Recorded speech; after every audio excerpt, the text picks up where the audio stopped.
Bonjour, aujourd'hui avec mes confrères le docteur Marc Joé, ici présent, et le docteur Marie Ivar, nous allons vous présenter une étude qu'on a faite sur le maintien des tétons chez l'homme.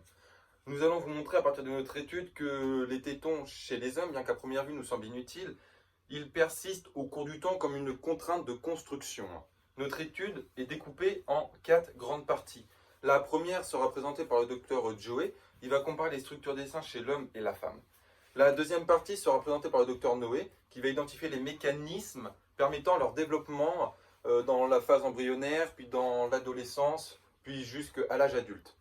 Je vais ensuite, moi, présenter la fonction des tétons chez l'homme, quel est leur rôle, et la dernière grande partie sera présentée par le docteur Noé, oui, qui va expliquer en quoi c'est une contrainte de construction. Et le docteur Joé va conclure cette étude en faisant un petit récapitulatif de cette étude. Donc j'espère que cette étude va vous intéresser et que vous n'allez pas vous ennuyer. Voilà, je laisse la parole à mon confrère, le docteur Joé. Hey! Je vais vous faire un petit tour de magie. Et voilà! Qui s'y attendait à celle-là? Merci chef Potard de m'avoir passé la parole. Donc les structures des seins chez l'homme et la femme. En effet, nous pouvons remarquer que les muscles pectorales qui servent à tenir le sein sont présents chez les deux sexes. Les tissus adipeux, quant à eux, sont riches en graisse et sont plus conséquents chez la femme, mais les hommes en possèdent également. Les glandes mammaires, quant à elles, qui servent à produire le lait, sont en plus grand nombre chez la femme que chez l'homme. Donc les mamelons qui représentent les extrémités des seins et le canal lactifère qui lui relie le mamelon aux glandes mammaires pour faire passer le lait. Donc les seins de l'homme et de la femme sont de même constitution. Leur seule différence est leur taille car les glandes mammaires de l'homme sont atrophiées. Nous avons identifié ensemble les mécanismes permettant le développement des tétons. Donc que ce soit chez l'homme ou chez la femme, les tétons se créent très tôt lors de la phase embryonnaire, avant même que le sexe de l'individu ne soit déterminé. Lors du développement embryonnaire, c'est grâce à des gènes présents sur le chromosome X que les tétons apparaissent. Nous savons tous que les chromosomes X sont présents et chez l'homme et chez la femme. C'est donc à la puberté, où il y a une augmentation du taux d'hormones dans le sang, où les hormones œstrogènes et progestérone seront à la base de la croissance des tétons. De plus, nous savons également que ces hormones sont présentes en grande quantité que chez la femme. L'hormone sexuelle de l'homme à la puberté, quant à elle, se nomme la testostérone, et cette hormone, elle, ne permet pas le développement des tétons. Et non. Donc, les seins chez l'homme resteront de petite taille et ne seront pas fonctionnels.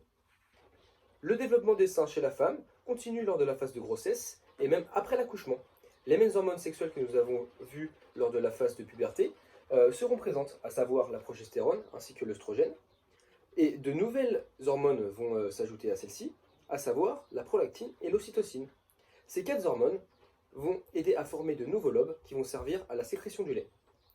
C'est donc en regardant attentivement le développement des seins chez l'homme et chez la femme depuis la phase embryonnaire, jusqu'à la phase de puberté, et même à l'âge adulte, voire plus encore, que nous allons observer des différences entre les seins chez les hommes et chez les femmes.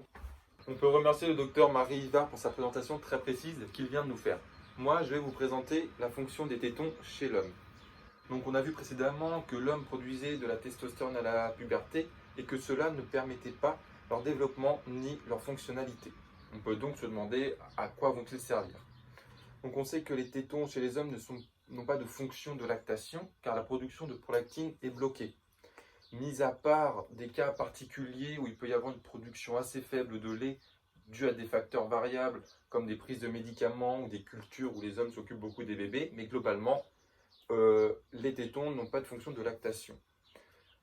On sait cependant que les tétons restent une zone érogène qui active le système de récompense grâce à une stimulation et cela participe activement à la sexualité chez l'humain globalement. Merci docteur en chef Potard pour nous avoir fait cette présentation. Je vais maintenant vous expliquer en quoi le maintien des tétons est-il une contrainte de construction. Nous savons tous que les tétons ne nuisent en aucun cas à la survie de l'homme ou encore à sa reproduction. Et le maintien des tétons a peut-être été considéré comme un vestige inutile qui a été conservé au fil du temps par sa présence chez les autres mammifères. Et à cause du maintien des tétons chez l'homme qui peut paraître sans aucune utilité, des cancers du sein peuvent quand même avoir lieu. Et ça peut être la cause de nombreuses maladies ou encore de perte de nombreux individus. Mais dans le sens contraire, les tétons ne nuisent en aucun cas à la survie de l'homme.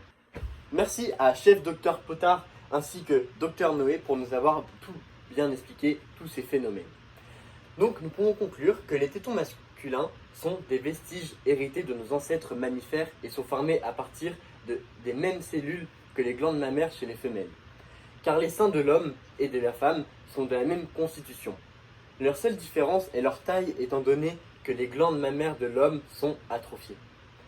Donc il est plus probable que leur persistance soit simplement due à une contrainte de construction et à une évolution qui ne les a pas éliminés en raison de leur neutralité en termes de survie et de reproduction. Docteur Chef Potard, si vous voulez bien nous accorder un dernier mot. Oui, bien sûr. Donc, nous vous remercions d'avoir visionné cette vidéo. Voilà, j'espère que vous avez passé un très bon moment. Je vais laisser le dernier mot de la fin pour le docteur Noé-Marie Ivard. Donc merci beaucoup d'avoir visionné cette vidéo. N'hésitez pas à vous abonner puis à lâcher un pouce bleu, ça ferait beaucoup plaisir à la chaîne. N'hésitez pas à lire notre dernière enquête sur les axolotes et de sauver leur population qui est en danger de mort à cause de l'activité humaine. Merci d'avoir écouté le chef docteur Sébastien Potard ainsi que mon confrère médecin Joe et Marc. Et merci beaucoup, à très bientôt.